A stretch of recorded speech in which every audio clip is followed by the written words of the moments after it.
আমি নাকি বিএনপির এক নেতার পক্ষ থেকে আমি 5,000 টাকা ছিনতাই করে এনেছি, এই হলো আমার বিরুদ্ধে অভিযোগ।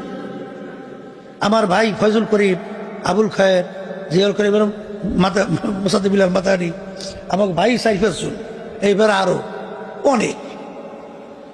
এরপরে দেখেন এই মিথ্যা কেসের উপরে আমাকে জেলে দিচ্ছে।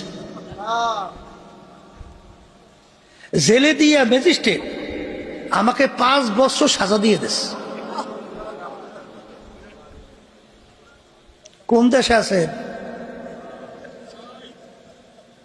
কথা বোঝেন নাই? 5 বছর সাজা গেলাম তো জেলে, আমার মোটে ছাড়বেই না, আটকেই রাখবে, কিন্তু আল্লাহ বাড়ি করলে তা রাখতে পারে না। তা যাই হোক, চেষ্টা কম করে নাই।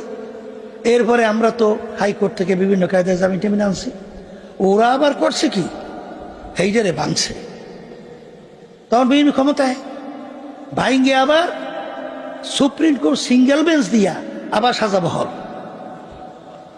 এখন বাকি রয়েছে কোন কোর্ট?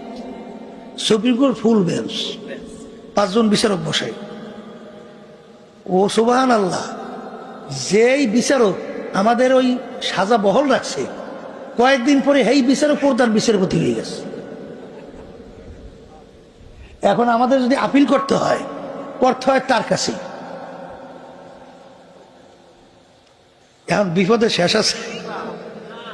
আল্লাহর তাওয়াক্কুলকে আপনাদের রহমতুল্লাহ ছিল, তার আপিল আলহামদুলিল্লাহ করলাম। করার পরে তখন তো 5 জন বিচারক তো, আর তখন তো ছিল সিঙ্গেল বেঞ্চে 1 জন। তা আলহামদুলিল্লাহ শুনানির পরে আমাদেরকে আল্লাহ আমাদের বেকসুর খালাস দিয়ে দিচ্ছে।